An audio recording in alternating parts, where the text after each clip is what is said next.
ഉറക്കം എന്നുള്ളത് വെറും ഒരു സ്വപ്നമായി മാറിയിട്ടുണ്ട് ഡോക്ടറെ.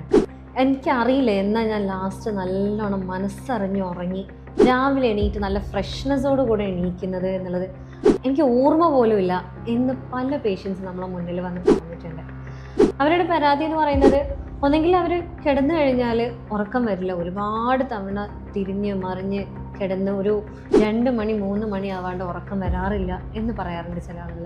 ചില ആളുകൾ പറയും എന്തെങ്കിലും ഒരു സൗണ്ട് കേട്ടാൽ മതി ഞാൻ അങ്ങ് ഞെട്ടി ഉണരും, ആ ഞെട്ടി ഉണരലോട് കൂടെ പിന്നെ എനിക്ക് ഉറക്കം വരാറില്ല. ചില ആളുകൾ പറയാറുണ്ട് ഞാൻ നേരത്തെ കിടന്ന പാടെ ഉറങ്ങും, പക്ഷേ പിന്നെ ഒരു 2 മണി 3 മണി നേരം ഞാൻ എണീറ്റ് കഴിഞ്ഞാൽ പിന്നെ ഉറക്കം എന്ന് പറയുന്നത് നോക്കുകയേ വേണ്ട, പിന്നെ അങ്ങനെ എണീറ്റ് പോകേണ്ടി വരാറുണ്ട്. പലപ്പോഴും ഈ ഒരു പ്രയാസം കൊണ്ട് തന്നെ ഭയങ്കര ക്ഷീണമാണ്, പല കാര്യങ്ങളും ഞാൻ ആഗ്രഹിച്ച രീതിയിൽ ചെയ്തു തീർക്കാൻ പറ്റുന്നില്ല, ചെയ്യണമെന്ന് തലേ ദിവസം പ്ലാൻ ചെയ്തിട്ടുണ്ടെങ്കിൽ പോലും എനിക്കത് കംപ്ലീറ്റ് ചെയ്യാൻ പോലും പറ്റുന്നില്ലാത്തൊരു സാഹചര്യം വരാറുണ്ട്. ഇത് പലപ്പോഴും പലരുടെയും വിചാരം എനിക്കെന്തോ മടിയാണ്, നിനക്കെന്തോ ഒന്ന് ചെയ്തൂടെ മടി പിടിച്ച് നിൽക്കുന്ന നേരം എന്നൊക്കെ പല ആളുകളും പറയാറുണ്ട്. പക്ഷെ എൻ്റെ അവസ്ഥ എനിക്കല്ലേ അറിയുള്ളൂ എന്ന് ദയനീയമായിട്ട് വന്ന് പറയും. സോ ഇന്നത്തെ വീഡിയോയിൽ നമ്മൾ ഡീറ്റെയിൽ ആയിട്ട് ഡിസ്കസ് ചെയ്യുന്നത് ഈ ഉറക്കക്കുറവ് ഇത് വരാനുള്ള കാരണം എന്താണ് എന്നുള്ളത്, ഇതിനെങ്ങനെ നമുക്ക് തരണം ചെയ്യാം എന്നുള്ളതുമാണ്.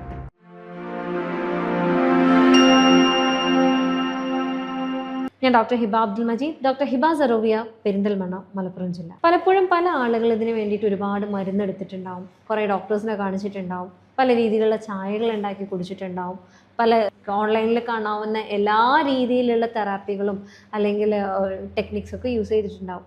ചില ആളുകളൊന്ന് പറയാറുണ്ട് ഞാൻ 100 മുതൽ 1 അല്ല 1000 മുതൽ 1 വരെ എണ്ണീയിട്ടുണ്ട്, എന്നിട്ട് പോലും ഞാൻ ഉറങ്ങിയിട്ടില്ലാത്ത ദിവസങ്ങളുണ്ട് ഡോക്ടറെ. എനിക്കറിയില്ല, ഇത് ഉറക്കമില്ലാത്തതുകൊണ്ട് തന്നെ പിറ്റത്തെ ദിവസം എനിക്ക് ചിലപ്പോൾ ദേഷ്യമാണ്, ആരെന്ത് പറഞ്ഞാലും ദേഷ്യമാണ്, അതിനോട് എങ്ങനെ റിയാക്ട് ചെയ്യണമെന്ന് പോലും അറിയാത്തൊരു സാഹചര്യം വരാറുണ്ട് എന്നുള്ളത്. അപ്പോൾ ഉറക്കക്കുറവ് എന്ന് പറയുന്നത് ആക്ച്വലി എന്താണ്? ഈ ഇൻസോംനിയ എന്ന് പറയുന്നത് അതെപ്പോഴാണ് നമ്മൾ മരുന്നെടുക്കേണ്ട ഒരു അവസ്ഥയിലേക്ക് പോകുന്നത്, അതിലെന്തൊക്കെയാണ് നമ്മൾ ശ്രദ്ധിക്കേണ്ടത്, ഏത് ടൈമിലാണ് നമ്മൾ ഈ ഒരു മരുന്നെടുക്കണം എന്നുള്ള സാഹചര്യം നിർബന്ധമാകുന്നത് എന്നുള്ളതൊക്കെയാണ് നമ്മൾ ഈ വീഡിയോയിൽ ഡിസ്കസ് ചെയ്യുന്നത്. അപ്പോൾ ഉറക്കക്കുറവിന് പ്രധാനമായിട്ടും പല കാരണങ്ങളുണ്ട്. പ്രൈമറി ആയിട്ടുള്ള ഉറക്കക്കുറവുണ്ട്, സെക്കൻഡറി ആയിട്ട് ഉറക്കക്കുറവുണ്ട്. പ്രൈമറി എന്ന് പറഞ്ഞാൽ പ്രത്യേകിച്ച് കാരണങ്ങളൊന്നുമില്ല, ഒരു ദിവസം അങ്ങനെ ഒരു ഉറക്കക്കുറവ് വന്നു പിറ്റത്തെ ദിവസം നിങ്ങൾ ഓക്കെ ആവുന്നുണ്ട്. സെക്കൻഡറി എന്ന് പറഞ്ഞു കഴിഞ്ഞാൽ പല ഇൻബിൽഡ് ആയിട്ടുള്ള അല്ലെങ്കിൽ നിങ്ങളുടെ ശരീരത്തിൽ തന്നെ ശാരീരികമായിട്ടോ മാനസികമായിട്ടുള്ള കാരണത്താലാണ് ഈ ഒരു ഉറക്കക്കുറവ് വരുന്നത് എന്നുള്ളതാണ്. അപ്പം പ്രധാനമായിട്ടും പറയുകയാണെന്നുണ്ടെങ്കിൽ ഇതിലെ വലിയ വില്ലൻ എന്ന് പറയുന്നത് നമ്മളെ മനസ്സ് തന്നെയാണ്.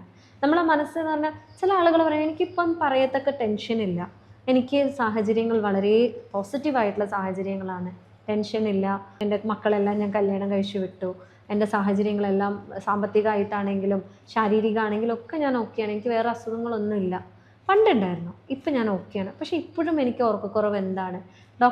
പല ഡോക്ടർമാർ ഞാൻ പറഞ്ഞു കേട്ടിട്ടുണ്ട് സ്ട്രെസ്സ് കാരണമാണ്. സ്ട്രെസ്സ് ഉണ്ടായിരുന്നു പക്ഷെ ഇപ്പം ഇല്ലല്ലോ, പിന്നെ എന്തിനാ ഇപ്പോഴും എനിക്ക് ഉറക്കക്കുറവ് വരുന്നത് എന്നുള്ളത്. പക്ഷെ നിങ്ങൾ മനസ്സിലാക്കേണ്ട ഒരു കാര്യം എന്താണെന്ന് വെച്ചാൽ നമ്മുടെ ശരീരത്തിൽ നമ്മൾ ഓരോ തവണയും സ്ട്രെസ്സിലൂടെ കടന്നു പോകുമ്പോൾ നമ്മുടെ ശരീരത്തിൽ പല രീതിയിലുള്ള മാറ്റങ്ങൾ വരുന്നുണ്ട്. അതായത് നമ്മുടെ ശരീരത്തിൽ പല രീതിയിലുള്ള ഹോർമോണൽ പ്രൊഡക്ഷൻസ് വരുന്നുണ്ട്. ഈ ഹോർമോൺ വ്യത്യാസം വരുന്ന സമയത്ത് ഇത് പലപ്പോഴും സ്ട്രെസ് ഹോർമോൺ എന്ന് പറയുന്നത് കോർട്ടിസോളാണ്. നമ്മൾ പേടിക്കുന്ന ടൈമിൽ ഇതിൻ്റെ കൂടെ അഡ്രിനാലിനും കൂടെ വരാറുണ്ട്. ഇത് കോമ്പിനേഷൻ കൂടിക്കഴിഞ്ഞാൽ നമ്മുടെ ശരീരത്തിൽ പല രീതിയിലുള്ള നീർക്കെട്ടുകളും പല രീതിയിലുള്ള രോഗങ്ങൾ ഉണ്ടാക്കാനുള്ള ചാൻസസ് കൂടുതലാണ്. ചിലപ്പോൾ ആ കാലഘട്ടത്തിൽ നിങ്ങൾക്ക് ഉണ്ടായ ഒരു സാഹചര്യത്താൽ നിങ്ങൾക്ക് വന്ന ഉറക്കക്കുറവ് പിന്നീട് സാഹചര്യം മാറിക്കഴിഞ്ഞാലും എത്ര അനുകൂലമായിട്ടുള്ള സാഹചര്യമാണെങ്കിൽ പോലും ഈ ഒരു അന്ന് നിങ്ങളുടെ ബോഡിയിൽ ഉണ്ടായ എഫക്റ്റ് മാറിയിട്ടുണ്ടാവില്ല. അതുകൊണ്ടാണ് നിങ്ങൾക്ക് ഇപ്പോഴും അതേ രീതിയിലുള്ള ഉറക്കക്കുറവ് വരുന്നത്. മുതിർന്ന ആളുകളുടെ കേസ് എടുക്കുകയാണെന്നുണ്ടെങ്കിൽ ഈ ഉറക്കക്കുറവ് വരാൻ പ്രത്യേകിച്ച് വലിയ കാരണങ്ങളൊന്നും വേണ്ട. ഫാമിലിയിൽ ഒരു അടി ഉണ്ടായാൽ മതി, വൈഫുമായിട്ട് എന്തെങ്കിലും പ്രശ്നം അല്ലെങ്കിൽ ഹസ്ബൻഡുമായിട്ട് എന്തെങ്കിലും ഒരു പ്രശ്നം ഉണ്ടായാൽ മതി, മക്കൾ കാര്യത്തിൽ എന്തെങ്കിലും ടെൻഷൻസ് ഉണ്ടായ മാതാപിതാക്കൾക്ക് ഉണ്ടാകാം, അതേപോലെ അവരുടെ ഓഫീസിലോ അല്ലെങ്കിൽ അവരുടെ വർക്ക് സ്പേസിൽ ഉണ്ടാകുന്ന ഇഷ്യൂസ് കാരണമാവാം, അല്ലെങ്കിൽ ഫിനാൻഷ്യൽ ആയിട്ടുള്ള ഇഷ്യൂസ് കാരണമാവാം. ഇങ്ങനെ പോകുന്ന എല്ലാ കാരണത്താലും ആലോചിച്ച് ഓവർ തിങ്ക് ചെയ്ത് കാട് കയറി ചിന്തിച്ചെത്തുന്ന ഒരു സ്ഥലത്താണ് ഈ ഉറക്കക്കുറവ് എന്ന് പറയുന്നത്. ചില കേസുകളിൽ ഉണ്ടാവാറുണ്ട് പ്രണയനൈരാശ്യം കാരണം ഒരുപാട് കാലമായിട്ട് ഉറങ്ങാത്ത ആളുകളുണ്ട്. അപ്പം അതേപോലെ ചില കേസുകളിൽ എന്തെങ്കിലും ട്രോമാറ്റിക് ആയിട്ടുള്ള എക്സ്പീരിയൻസസ് ഉള്ള ആളുകൾ, അതായത് ചിലപ്പം അത്രയും വേണ്ടപ്പെട്ട ഒരാൾ വേർപെട്ടതാവാം, അല്ലെങ്കിൽ മരണമാവാം, അല്ലെങ്കിൽ എപ്പോഴെങ്കിലും അബ്യൂസ് ചെയ്തതാവാം, അത് ഫിസിക്കലാവാം, മെൻ്റൽ അബ്യൂസ് ആവാം, ഇതൊക്കെ ഇതിലൊരു കാരണമാണ്. ബലാത്സംഗം ചെയ്യപ്പെട്ട ഒരു സ്ത്രീ ആവാം. അതല്ലാന്നാണെന്നുണ്ടെങ്കിൽ അവരുടെ ലൈഫിലുണ്ടായ എന്തെങ്കിലും ഒരു ആക്സിഡൻ്റ് ആവാം, അത് അവർ അത്രയും പേടിച്ചു പോയി അതിന് ശേഷം അവരുടെ എല്ലാം ഫുൾ ബോഡി ഫങ്ഷൻസ് തന്നെ തല കുത്തനെയാണ്, ബാക്കി എല്ലാം റെഡി ആയെങ്കിലും ചില കേസുകളിൽ ഉറക്കം റെഡി ആവാറില്ല എന്ന് പറയുന്ന ഹിസ്റ്ററികൾ ഉണ്ടായിട്ടുണ്ട്. അപ്പോൾ നമ്മൾ നോട്ടീസ് ചെയ്തിട്ടുള്ള എന്താണെന്ന് വെച്ചാൽ ഒരു പരിധി വരെ ഈ ഉറക്കക്കുറവ് എന്ന് പറയുന്നത് മൈൻഡിലാണ് കളിക്കുന്നത്. ചില കേസുകളിൽ മെഡിസിൻ അത്യാവശ്യമാണ്. മെഡിസിൻ ഇല്ലാതെ നമുക്കിപ്പോൾ തെറാപ്പി മാത്രം ചെയ്തുകൊണ്ടും ചിലപ്പോൾ നമുക്ക് മാറ്റങ്ങൾ വന്നിട്ടില്ല. അപ്പോൾ പക്ഷേ മെഡിസിൻ കഴിക്കുന്നതോട് കൂടെ തന്നെ ഇതിലെന്താണെന്ന് വെച്ചാൽ നമുക്ക് ഇതിൽ സുഖം എന്താണെന്ന് വെച്ചാൽ അത് സൈഡ് എഫക്ട്സ് ഇല്ലാത്ത മെഡിസിനാണ്. അല്ലെങ്കിൽ മരുന്ന് കുടിച്ചതുകൊണ്ട് പിന്നെയും ഉറക്കം തൂങ്ങി കിടക്കേണ്ട അവസ്ഥയോ അല്ലെങ്കിൽ ഉറക്കം അത് കലാകാലം മരുന്ന് കുടിക്കേണ്ട അവസ്ഥയോ, മരുന്ന് കുടിച്ചാൽ മാത്രം ഉറക്കം വരുന്നൊരവസ്ഥയിലേക്കല്ല അത് കൊണ്ടുവിടുന്നവരെ. അവർ നോർമലി തിരിച്ച് എങ്ങനെയാണോ പണ്ട് ഉറങ്ങിയിരുന്നത് ആ ഒരു രീതിയിലേക്ക് അവരെ കൊണ്ടുവരികയും അവർ ആ ഹെൽത്തി ആയിട്ടുള്ളൊരു രീതിയിലേക്ക് മുന്നോട്ട് കൊണ്ടുപോകാനൊക്കെ നമുക്ക് മരുന്നുകൊണ്ട് സാധിച്ചിട്ടുണ്ട്. അതിൻ്റെ കൂടെ ചില സമയങ്ങളിൽ മാത്രം നമുക്ക് സൈക്കോതെറാപ്പി കൊടുക്കേണ്ടി വന്നിട്ടുണ്ട്. അപ്പോൾ മൈൻഡിൻ്റെ കേസ് പറയുകയാണെങ്കിൽ അങ്ങനെയാണ്. അതേപോലെ ചില ആളുകളുണ്ട് ഉറക്കം ഓൾറെഡി ഇല്ല, അപ്പോൾ പിന്നെ ആദ്യമാണ് രാത്രി ആകുമ്പോഴേക്കും ആദ്യമാണ് ഇന്ന് ഞാൻ ഉറങ്ങുമോ, കുറച്ചുകൂടി ഇന്ന് ഞാൻ ഉറങ്ങുമോ, ഉറക്കം എന്താ വരാത്തെ, ഉറക്കം ഉറക്കം ഉറക്കം ഉറക്കം ഇപ്പോൾ വരുമോ, കുറച്ച് കഴിഞ്ഞാൽ വരുമോ, ഇന്നലെ ഉറങ്ങിയില്ല നാളെ ഉറങ്ങൂലേ, നാളത്തേക്ക് എനിക്ക് പരിപാടിയുണ്ട്, ഇപ്പോൾ ഉറങ്ങിയില്ലെങ്കിൽ നാളത്തേക്ക് രാവിലത്തെ പരിപാടി ഫുൾ ക്യാൻസലാവും, അതാവും ഇതാവും, ഇങ്ങനെ ആദ്യം കയറി കഴിഞ്ഞാൽ എല്ലാം ഉറക്കം കൂടെ ഇല്ലാണ്ടാവും. ഉറക്കം എന്ന് പറയുന്നത് ഏതെങ്കിലും ഭാഗത്ത് കൂടെ വരണമെന്ന് വിചാരിച്ചതും കൂടെ നമ്മൾ പറഞ്ഞയക്കുകയാണ്. കാരണം പിന്നെ മൈൻഡ് ഓണായി. നമ്മളെ മൈൻഡ് എന്ന് പറഞ്ഞു കഴിഞ്ഞാൽ പിന്നെ നമ്മൾ ചിന്ത ഇട്ടെടുത്തു, ഓക്കെ നെഗറ്റീവായിട്ട് ചിന്തിച്ചോളൂ, അപ്പം ഇനി കാട് കയറി ആവശ്യമില്ലാത്ത എല്ലാം നിങ്ങൾ സ്റ്റാർട്ട് ചെയ്തോളൂ എന്നുള്ള രീതിയിൽ നമ്മളവിടെ ഇട്ടുകൊടുത്ത്. അപ്പോൾ പിന്നീട് ഇവർ ആലോചിച്ചുണ്ടാക്കുന്ന കാര്യങ്ങൾക്ക് ഒരു കണ്ണും മൂക്കും ഇല്ലാത്ത അവസ്ഥയായിരിക്കും ഉണ്ടാവുക. അതേപോലെ തന്നെ മറ്റൊന്നാണ് ഷിഫ്റ്റ് വർക്കേഴ്സ്. അതായത് ചില ആളുകളുണ്ട് രാത്രി മാത്രം ഷിഫ്റ്റ് വർക്ക് ചെയ്യുന്ന ആളുകളുണ്ട്. ചില ആളുകൾ രണ്ട് രീതിയിലും വർക്ക് ചെയ്യാറുണ്ട്, രാത്രി വർക്ക് ചെയ്യാറുണ്ട്, പകലും വർക്ക് ചെയ്യാറുണ്ട്. ഈ രാത്രി മാത്രം വർക്ക് ചെയ്യുന്ന ആളുകളിൽ നമ്മളുടെ ബോഡിയിൽ തന്നെ ഉള്ളൊരു ഇൻബിൽഡ് ആയിട്ടുള്ളൊരു സൈക്കിളുണ്ട്, സിർക്കാഡിയൻ റിതം എന്ന് പറയും. അതായത് ആ ഒരു ടൈമിലേക്ക്, അതായത് നമ്മൾ ഉറങ്ങുന്ന ടൈമിലേക്ക് നമ്മുടെ ശരീരത്തിൽ മെലറ്റോണിൻ എന്ന് പറയുന്ന ഹോർമോണൽ പ്രൊഡക്ഷൻ ഉണ്ടാകും. ഈ ഹോർമോണാണ് ആക്ച്വലി നമ്മൾ ഉറങ്ങുന്നതിനെ ഹെൽപ്പ് ചെയ്യുന്ന ഒരു ഹോർമോൺ എന്ന് പറയുന്നത്. പക്ഷേ ഈ രാത്രി ഷിഫ്റ്റ് വർക്കേഴ്സിൽ എന്താ സംഭവിക്കുന്നതെന്ന് വെച്ചാൽ ഈ ഹോർമോണൽ പ്രൊഡക്ഷൻ വ്യത്യാസപ്പെടുകയാണ്. കാരണം അവരുടെ ഉറക്കം എന്ന് പറയുന്നത് അവർ പകലിലേക്ക് ഷിഫ്റ്റ് ചെയ്ത് രാത്രി ഫുൾ വർക്ക് ചെയ്യണം. ഇനി അവർ നോർമലായിട്ട് ഉറങ്ങണമെന്ന് ശ്രമിച്ചു കഴിഞ്ഞാലും അപ്പോഴും പ്രശ്നമാണ്. ഈ മെലറ്റോണിൻ നോർമലായിട്ട് പ്രൊഡ്യൂസ് ചെയ്യണമെന്നുണ്ടെങ്കിൽ ഇരുട്ട് വരണം എന്നുള്ളത് നിർബന്ധമാണ്. അപ്പോൾ ഈ പകൽ ഉറങ്ങാൻ പറ്റാത്ത സാഹചര്യം വരുന്ന ആളുകൾക്ക് പൊതുവേ ഇതൊരു വലിയ ചാലഞ്ചായിട്ട് മാറാറുണ്ട്. അതേപോലെ മറ്റൊരു റീസണാണ്, പാർട്ട്ണർ നന്നായിട്ട് കൂർക്കം വലിക്കുന്ന ഒരാളാണെന്നുണ്ടെങ്കിൽ പൊതുവേ അവരുടെ പാർട്ട്ണറിന് ഉറക്കം വരാതിരിക്കാറുണ്ട്. കാരണം അതിൽ ഇടയ്ക്കുണ്ടാകുന്ന വേരിയേഷൻസോ അല്ലെങ്കിൽ ഞെട്ടിക്കുന്ന സൗണ്ടുകളൊക്കെ കേൾക്കുമ്പോൾ, പ്രത്യേകിച്ച് ഒരു ലൈറ്റ് സ്ലീപ്പറാണ്, പെട്ടെന്ന് എന്തെങ്കിലും ഒരു സൗണ്ട് കേൾക്കുമ്പോഴേക്കും ഉണരുന്ന ഒരാളാണെന്നുണ്ടെങ്കിൽ അത് മതിയാവും അവരുടെ ഉറക്കം കംപ്ലീറ്റ് ആയിട്ട് ഇല്ലാണ്ടാവാൻ. ഇപ്പം ചില ആളുകളിൽ ഡിപ്രഷൻ ഉണ്ടാവാറുണ്ട്. Depression, anxiety disorder, panic disorders ഒക്കെ ഉള്ള ആളുകളിൽ രാത്രി കാലങ്ങളിലാണ് അവരുടെ കാട് കയറിയുള്ള ചിന്തകൾ ഉണ്ടാവാറുള്ളത്. ഞാൻ മരിക്കണോ, എന്നെ ആർക്കും വിലയില്ലേ, എന്നെ ആർക്കും വേണ്ടേ, എന്നോട് ആർക്കും സ്നേഹമില്ലേ, ഇത്തരത്തിലുള്ള ചിന്തകൾ ഓവറായിട്ട് വരുന്ന സമയത്ത് സ്വാഭാവികമായിട്ടും അവരുടെ ഉറക്കം അവിടെ ഭയങ്കരമായിട്ട് കോംപ്രമൈസ്ഡ് ആവാറുണ്ട്. അപ്പോൾ ഈ സാഹചര്യത്തിൽ എന്താ സംഭവിക്കുന്നതെന്ന് വെച്ചാൽ ചില കേസുകളിൽ ഇതേപോലെ ആളുകളിൽ ഉറങ്ങുന്നതിൻ്റെ ഇടയിൽ അവർക്ക് പെട്ടെന്ന് ശ്വാസം മുട്ടുന്ന പോലെ അല്ലെങ്കിൽ ശ്വാസം കിട്ടാത്ത രീതിയിൽ അവരെ ഉറക്കത്തിൻ്റെ ഇടയിൽ അങ്ങ് എണീറ്റ് പോകാറുണ്ട്. സ്ലീപ്പ് ആപ്നിയ എന്ന് പറയും. ഈ രീതിയിൽ എണീറ്റ് പോകുമ്പം പിന്നീട് അവർക്ക് ഭയങ്കര പേടിയായിരിക്കും, തിരിച്ചുറങ്ങുക എന്നുള്ളത് ഭയങ്കര പേടിയായിട്ടുള്ളൊരവസ്ഥയിലേക്ക് പോകാറുണ്ട്. കാരണം ശ്വാസം കിട്ടിയില്ല, പെട്ടെന്ന് ആരോ വായും മൂക്കൊക്കെ പിടിച്ചു വെച്ചതുപോലെയൊക്കെ ആയിരിക്കും അവർക്ക് ഫീൽ ചെയ്യുന്നുണ്ടാവുക. തിരിച്ചുറക്കത്തിലേക്ക് വഴിതിരിയാൻ വീണ്ടും അവർക്ക് ബുദ്ധിമുട്ടുണ്ടാവാറുണ്ട്. ഈ പറഞ്ഞതെല്ലാം നമ്മൾ സൈക്കോളജിക്കൽ അല്ലെങ്കിൽ മൈൻഡ് റിലേറ്റഡ് ആയിട്ടുള്ള കോസസ് ആണ്. ഇതേപോലെ തന്നെ ഫിസിക്കൽ റിലേറ്റഡ് ആയിട്ടുള്ള അല്ലെങ്കിൽ നമ്മൾ ശരീരം റിലേറ്റഡ് ആയിട്ടുള്ള കോസസ് ഉണ്ട്. അതായത് ഇപ്പം ചില ആളുകളിൽ ഹാർട്ട് സംബന്ധമായിട്ട് അല്ലെങ്കിൽ അവരുടെ ശ്വാസതടസ്സം അല്ലെങ്കിൽ ശ്വാസം റിലേറ്റഡ് ആയിട്ടുള്ള അസുഖങ്ങളുള്ള ആളുകളിൽ, അതേപോലെ ചില രീതിയിലുള്ള മെഡിക്കേഷൻസ് എടുക്കുന്ന ആളുകളിലൊക്കെ ഉറക്കത്തിന് നല്ല ബുദ്ധിമുട്ടുണ്ടാകാറുണ്ട്. അപ്പോൾ അത്തരം രീതികളിൽ പ്രശ്നമുള്ള ആളുകൾ, പ്രത്യേകിച്ച് മെഡിക്കേഷൻ എടുത്തതിന് ശേഷം, ഒരു മരുന്ന് എടുത്തതിന് ശേഷമാണ് ഈ ബുദ്ധിമുട്ട് വന്നിട്ടുള്ളതെന്നുണ്ടെങ്കിൽ എന്തായാലും നിങ്ങൾ നിങ്ങളുടെ ഡോക്ടറുടെ അടുത്ത് പറയേണ്ടതാണ്. എനിക്ക് ഈ മരുന്ന് എടുത്തതിന് ശേഷമാണെന്ന് തോന്നുന്നുണ്ട്, എനിക്ക് ഉറക്കം ശരിയാവുന്നില്ല എന്നുള്ളത്. കാരണം അതിനനുസരിച്ച് അവരുടെ ഡോസേജും കാര്യങ്ങളൊക്കെ മാറ്റേണ്ടതുണ്ട്. അതേപോലെ ചില കേസുകളിൽ എന്ന് പറഞ്ഞാൽ ഇതിപ്പോൾ നമ്മൾ കുറച്ച് കാരണങ്ങൾ പറഞ്ഞു, ഇതേപോലെ തന്നെ ഇമ്പോർട്ടൻ്റ് ആയിട്ടുള്ള കാരണങ്ങളാണ്. നമ്മുടെ ശരീരത്തിലേക്ക് എത്തേണ്ട ചില വിറ്റാമിൻസ് ഉണ്ട്, മിനറൽസ് ഉണ്ട്. ഇത് എത്തേണ്ട രീതിയിൽ എത്തിയിട്ടില്ല എന്നാണെങ്കിൽ വീണ്ടും ഇതേപോലെ ഈ മെലാറ്റോണിൻ്റെ പ്രൊഡക്ഷൻ അവിടെ ബുദ്ധിമുട്ടാവുകയും അതുകൊണ്ട് നമുക്ക് ഉറക്കം വരാതിരിക്കാനുള്ള ചാൻസസ് കൂടുകയും ചെയ്യും. അതിൽ ആദ്യം തന്നെ പറയുകയാണെന്നുണ്ടെങ്കിൽ വൈറ്റമിൻ ഡി ആണ്. നമ്മളുടെ തലയുടെ മുടി മുതൽ കാലിൻ്റെ നഖം വരെ എന്ന് പറഞ്ഞ പോലെ എല്ലാ പ്രക്രിയയിലും ഏറ്റവും ഇമ്പോർട്ടൻ്റ് ആയിട്ടുള്ള ഒന്നാണ് വൈറ്റമിൻ ഡി എന്ന് പറയുന്നത്.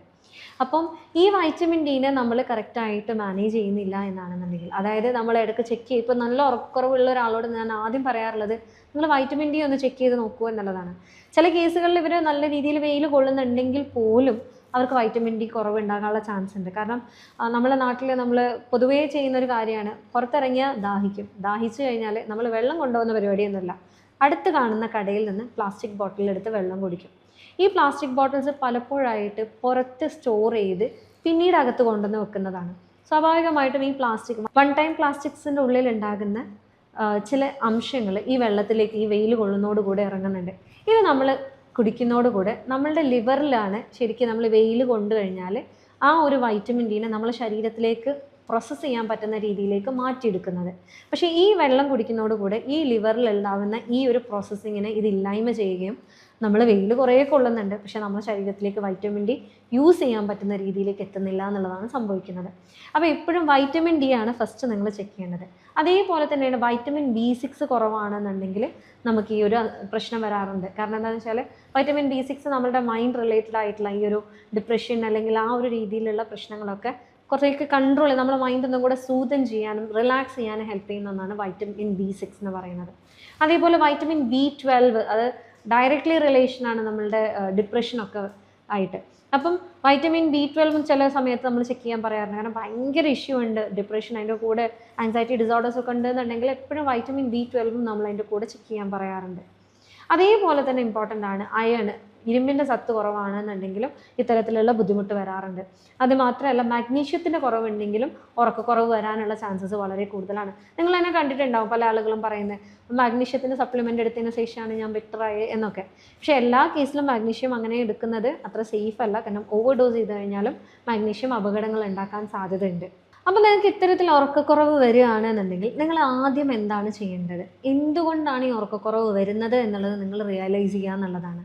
പലപ്പോഴായിട്ട് മാനസികമായിട്ടുള്ള കാരണം തന്നെയാണ്. അതായത് എന്തെങ്കിലും സ്ട്രെസ്സോ കാര്യങ്ങളോ ആയിരിക്കാം. അങ്ങനെയാണെന്നുണ്ടെങ്കിൽ ആദ്യം അത് മാനേജ് ചെയ്യാനുള്ള കാര്യങ്ങൾ നോക്കുക എന്നുള്ളതാണ്.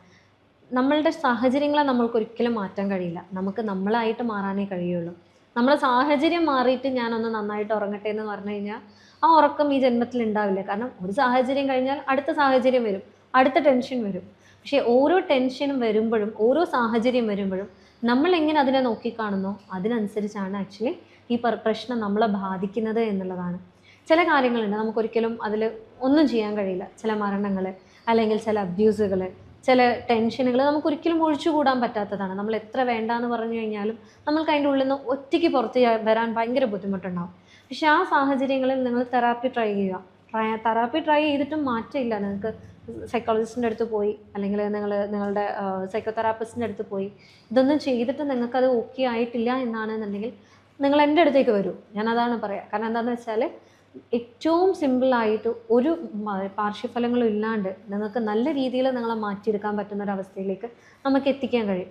സോ ഇതിൽ പറയാനുള്ള എന്താണെന്ന് വെച്ചാൽ നിങ്ങൾ എന്ത് ബുദ്ധിമുട്ടുണ്ടെങ്കിലും, പ്രത്യേകിച്ച് ഉറക്കം എന്നുള്ളത് മോർ ദാൻ 2 or 3 days ആ ഒരു ഉറക്കക്കുറവ് വരികയാണെന്നുണ്ടെങ്കിൽ നിങ്ങൾ നിർബന്ധമായിട്ടൊരു ഡോക്ടറെ കാണിക്കണം എന്നുള്ളതാണ് എനിക്ക് പറയാനുള്ളത്. കാരണം എന്താണെന്ന് വെച്ചാൽ ഇത് നിൽക്കും തോറും നിങ്ങളുടെ ഷുഗർ അടക്കം കൂടാനുള്ള ചാൻസ്, പ്രഷർ കൂടാനുള്ള ചാൻസ്, നിങ്ങൾക്ക് ശാരീരികമായിട്ട് മറ്റ് പ്രശ്നങ്ങൾ ഉണ്ടാകാനുള്ള ചാൻസ്. കാരണം നമ്മുടെ ശരീരത്തിലെ വേസ്റ്റ് പ്രോഡക്റ്റിനെ കളയാനുള്ളൊരു മാർഗ്ഗമാണ് ആക്ച്വലി ഉറക്കം എന്ന് പറയുന്നത്. നമ്മുടെ ശരീരത്തിൽ റിപ്പയർ മെക്കാനിസം നടക്കണം എന്നുണ്ടെങ്കിൽ നമ്മൾ കറക്റ്റായിട്ട് ഉറങ്ങണം. ചില ആളുകൾ അഹങ്കരിക്കാറുണ്ട്, ഞാൻ 4 മണിക്കൂർ മാത്രമേ ഉറങ്ങാറുള്ളൂ എന്നുള്ളത്. പക്ഷെ തുടക്കകാലത്ത് അത് മനസ്സിലാവില്ല. പിന്നീട് കാലക്രമേണയാണ് അവരുടെ ശരീരത്തിന് അത് എത്രത്തോളം ബാധിക്കുന്നുണ്ട് എന്നുള്ളത് മനസ്സിലാവുക. സോ ഇപ്പോഴും നിങ്ങൾക്ക് ഈ ഒരു ബുദ്ധിമുട്ട് ഉണ്ടെന്നുണ്ടെങ്കിൽ നിങ്ങൾ നിർബന്ധമായിട്ടും ഒരു ഡോക്ടറെ സമീപിക്കേണ്ടതാണ്. ഞാൻ ഡോക്ടർ ഹിബ അബ്ദുൽ മജീദ്, ഡോക്ടർ ഹിബ സറോവിയ, പെരിന്തൽമണ്ണ, മലപ്പുറം ജില്ല.